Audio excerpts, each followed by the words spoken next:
So dear aspirants, ডিইর পড়া এটা very urgent notice এখন দিয়া হয়েছে।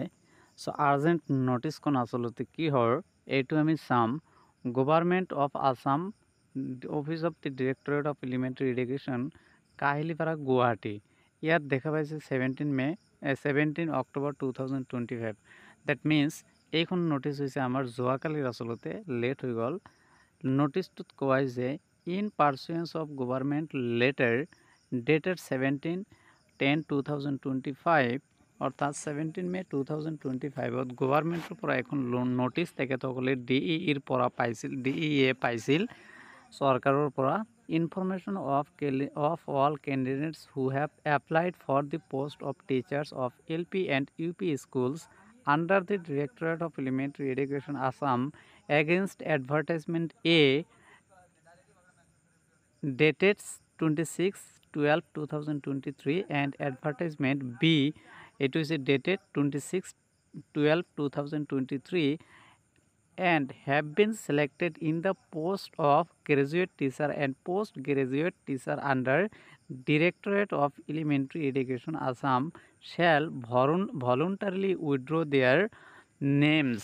অৰ্থাৎ যিসকলে 5,550টা পদত LP আৰু UPৰ কাৰণে এপ্লাই কৰিছিলে আৰু হাই স্কুল আৰু হায়াৰ ছেকেণ্ডাৰী তেখেতসকলে ইতিমধ্যে চিলেকশ্যন লিষ্টত আহি গৈছে নাম, তেওঁলোকক কোৱা হৈছে তেখেতসকলে উইথড্ৰ কৰিব লাগিব তেখেতসকলৰ কি কেণ্ডিডেচাৰ LP আৰু UPৰ পৰা তেখেতসকলে উঠাই ল'ব লাগিব। ইয়াত ভেৰি ইম্পৰ্টেণ্ট কথা এটা আছে যে ইয়াত কৈছে শ্যাল ভলুণ্টাৰিলি, ইয়াত দেৰ লগত উইল হয়, দে উইল ভলুণ্টাৰিলি কোৱা নাই। ইয়াত কিন্তু কৈছে দে শ্যাল ভলুণ্টাৰিলি, অৰ্থাৎ তেখেতসকলে ভলুণ্টাৰিলি কৰিবই লাগিব, অৰ্থাৎ দে শ্যাল বুলি কৈছে।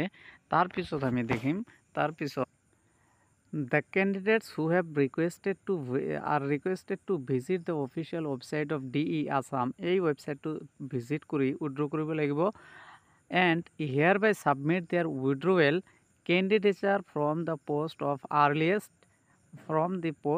at the earliest latest by 10 AM of 19/10/2025, অৰ্থাৎ অহাকালি 10 বজাৰ ৰাতিপুৱা 10 বজাৰ আগতেই কিন্তু তেখেতসকলে ভলুণ্টাৰিলি তেওঁলোকে কি কৰিব লাগিব, নামটো উইথড্ৰ কৰিব লাগিব।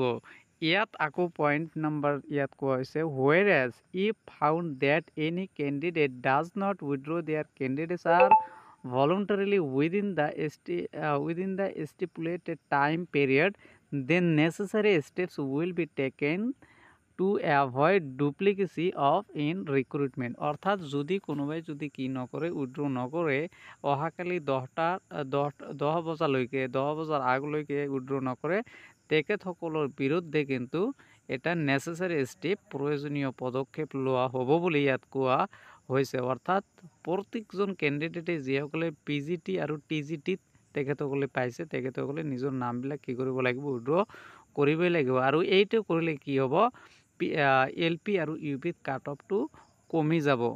গতিকে এইখিনি আছিল ইনফৰমেশ্যন, এইটো ভেৰি আৰ্জেণ্ট হয়, অহাকালিৰ ভিতৰতেই কৰিব লাগিব। Thank you very much.